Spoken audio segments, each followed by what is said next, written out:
Chicos, buenas noches. Les habla el ingeniero Daniel Rocha Ledesma, de profesión Ingeniería Agroindustrial, que obtuve mi título en la Universidad Mayor de San Simón de la Facultad de Ciencias Agrícolas, Pecuarias y Forestales. Bueno, el día de hoy les voy a dar un pantallazo, una manera resumida de qué es un balance de masa. Como principal o elemental principio de todo balance, no solo del balance de masa, es la ley de la conservación de materia, ¿no? O en este caso, la ley de conservación de la masa. Bien sabemos que la primera ley de Newton expresa lo siguiente, que la materia no se crea ni se destruye, solo se conserva o solo se transforma. Y bueno, eh, una manera breve de resumir este término es eh, mediante una fórmula, ¿no? Es la masa que entra, tiene que ser igual a la masa que sale, más la masa acumulada. ¿A qué me voy con este término de masa acumulada? Un ejemplo, imaginemos que eh, estamos elaborando, no sé, algún embutido, no sé, chorizo pasillero. Sabemos que tenemos que trozar la carne, molerla, agregar los aditivos y condimentos, embutirla y bueno, el punto es que imaginemos que estamos en el proceso de la adición de los condimentos y aditivos, o sea, antes de embutir, ¿no? Imaginemos que en este proceso, hasta este proceso, la sumatoria tanto de masa, de tocino, de los aditivos, de todas las masas entrantes, suman 100 kilogramos. ¿Ok? Y bueno, nos damos cuenta que al momento de embutir, eh, no sé, resulta que solamente hay, ya no habían sido 100 sino 99. Falta un kilo. ¿Dónde puede estar ese kilo? Pues se ha debido que adherir a las paredes de las máquinas que se utilizarían en todo el proceso. No sé, por ejemplo, en el proceso del amasado o en el proceso del mezclado, eh, parte de esta carne molida junto con el tocino y los aditivos y condimentos se estarían adhiriendo a las paredes de la mezcladora, ¿no? De la misma manera, en el proceso de embutido se estaría adhiriendo a las paredes de la embutidora, ¿no? Entonces, en en estas dos etapas se estarían perdiendo un kilo, ¿no? Y a esa masa que se queda adheridas a los equipos se les llama masa acumulada, ¿no? Y bueno, para determinar los balances de masas, tenemos que tener en claro las bases y las unidades. Como bien sabemos, bueno, las bases y las unidades son muy importantes, ¿no? Fuera de que tenemos que determinar una sola unidad, por ejemplo, ¿no? Como por ejemplo el MKS, que es el sistema internacional. ¿A qué me voy con MKS? Metro, kilo y segundo. Son las unidades que internacionalmente, perdón, se van usando. Y bueno, eh, ahora las eh,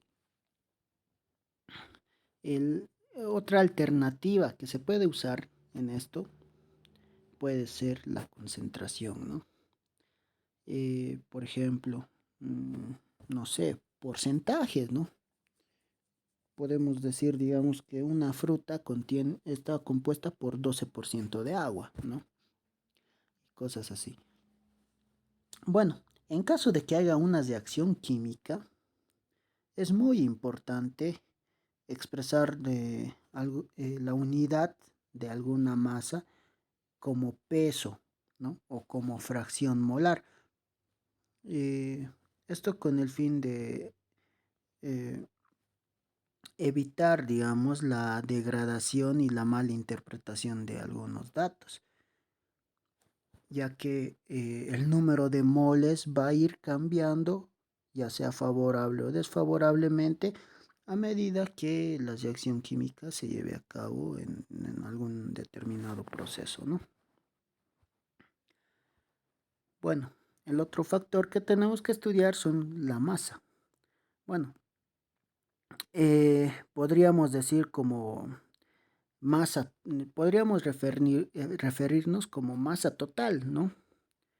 Eh, También podríamos desglosar eh, las masas de masa total de sólidos secos, masa total de agua, masa total de lípidos, masa total de carbohidratos, masa total de proteínas.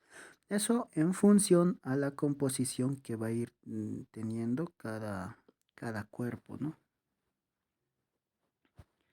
Y el otro, la concentración. Bueno, se pueden expresar de distintas formas, ¿no? La, ya están ahí la concentración peso-peso, la concentración peso-volumen, la molaridad, la fracción molar y bueno, ¿a qué va cada uno de estos?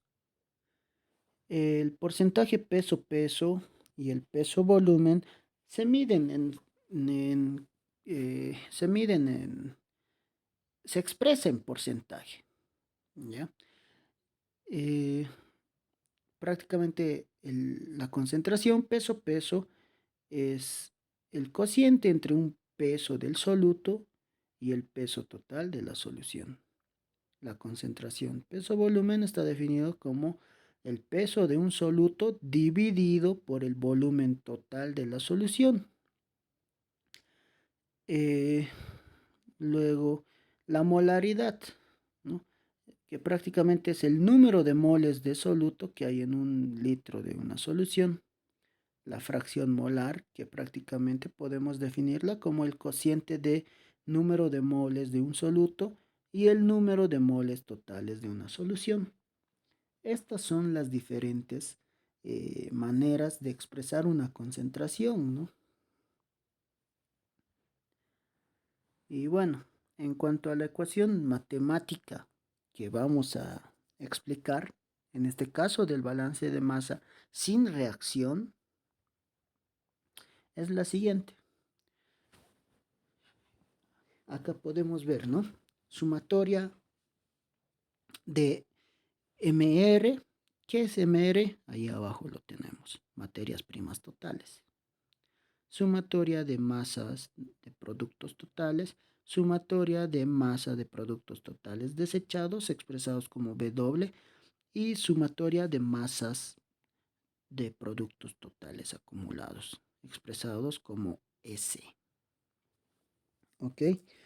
Bueno, les puedo decir que las variables, el nombre de las variables no siempre puede ser R, P, W, Y, S, Z, X, S. Pueden ser cualquier letra, la que ustedes gusten, ¿no? Puede ser A, B, C, D, X, Y, Z, W. Ya ustedes tendrán que saber cómo determinar cada variable y obviamente ustedes deben entender por qué ustedes están nombrando no sé, por ejemplo, a la sumatoria de materias primas totales? ¿Por qué están determinando como sumatoria de masas A, por ejemplo, ¿no? En sí, eso ya depende de ustedes, solamente que se va a revisar de manera estricta el procedimiento y la interpretación que tienen ustedes respecto al ejercicio que se les va a ir dando a lo largo de la materia, ¿no? Bueno, la materia no solamente comprende operaciones la materia de operaciones básicas de la industria no solamente comprende lo que es eh, el balance de materia, ¿no? Hay bastantes temas. Y bueno, en cuanto a procesos, si podemos hablar de procesos, podríamos decir que existen cuatro tipos de procesos sometidos a, o sea, el balance de masa están sometidos a cuatro tipos de procesos. Y vamos a determinar y vamos a observar y clarificar tal vez con algunos ejemplos cada proceso que hay. Por ejemplo, el proceso continuo o estacionario también es llamado, ¿no? En donde prácticamente se hacen estos balances de masa en una, se hacen los balances de masa por una unidad de tiempo, donde generalmente esta unidad de tiempo es por hora, ¿ya? ¿A qué me voy? Eh, por ejemplo, eh, no sé, al moler carne o, o al pasteurizar leche, por ejemplo. Sabemos que la pasteurización de la leche es un proceso continuo. ¿Por qué es un proceso continuo? Porque no solamente pasteurizan, no sé, 100 litros en un día, ¿no? Determ- eh, Pasteurizarán, no sé, 100 litros por hora, o tal vez mucho más. Imaginemos que son 1000 litros por hora los que van pasteurizando. Eso quiere decir que cada hora, durante las 8 horas al día, se va a ir eh, pasteurizando 1000 litros por hora, ¿no? De leche. A eso se va diciendo que es un proceso continuo. Y una cosa más, cuando es un proceso continuo, la sumatoria de masas de acumulación tiende a ser cero. No se toma en cuenta cuando es un proceso continuo o estacionario. Esto porque la entrada de masas es constante, ¿no? Es por hora. Entonces, es por ese motivo que no se determina la, como opción útil la sumatoria de masas acumuladas, ¿no? Y bueno, acá tenemos un ejemplo, por así decirlo, de, de un pequeño balance, ¿no? En donde prácticamente se va a ir transportando la bomba, el agua desde un tanque a través de una bomba y bueno, pues va a ser un circuito, digamos, en donde eh, de esta bomba va a pasar a un reactor y del reactor va a volver a pasar al tanque, ¿no? Donde prácticamente vamos a determinar el flujo másico del agua de 10.000 kilogramos por hora, ¿no? Y bueno, ese llegaría a ser un ejemplo del proceso número uno. El proceso número dos, chicos, eh, bueno, llegaría a ser el mezclado, ¿no? Acá un ejemplo que hay es el de cárnicos. ¿En qué consiste este proceso de mezclado? Bueno, es en la función de, es en esta etapa en donde se mezclan no uno, no dos, no tres ingredientes, sino varios. A ver, eh, en un ejemplo fácil, chorizo pasiero. ¿Quién no ha comido chorizo pasiero? ¿Qué, qué cosas, qué ingredientes se usan para elaborar un chorizo pasiero? En primer lugar, carne. En segundo lugar, tocino. Porque un chorizo sin carne y sin tocino mm, no es prácticamente tocino, ¿no? No es prácticamente un chorizo, ¿no? Entonces, bueno, esos son los dos principales componentes que debe tener un chorizo. Posteriormente a ello, ¿qué se a- agrega? Se agrega, no sé, sal, azúcar, sal de cura, que es un conservante, acidulantes, luego, ¿qué más? Mm, Emulsionantes, ligantes, antioxidantes. En sí son varios ingredientes que se van a ir aumentando a esta masa de carne y grasa. Y bueno, a- al combinar estos ingredientes en, en proporciones adecuadas, eh, se determina que es un tipo de proceso de mezclado, ¿no? Y un ejemplo más concreto de este proceso de mezclado llegaría a ser la elaboración de los embutidos, no del chorizo, de prácticamente todos los embutidos, ya que todos los embutidos eh, van a ir, perdón, van a ir, bueno, todos los embutidos, para la elaboración de cualquier embutido se precisa más de 5, más de 7 ingredientes, ¿no? Para obtener el producto deseado. Bueno, la siguiente etapa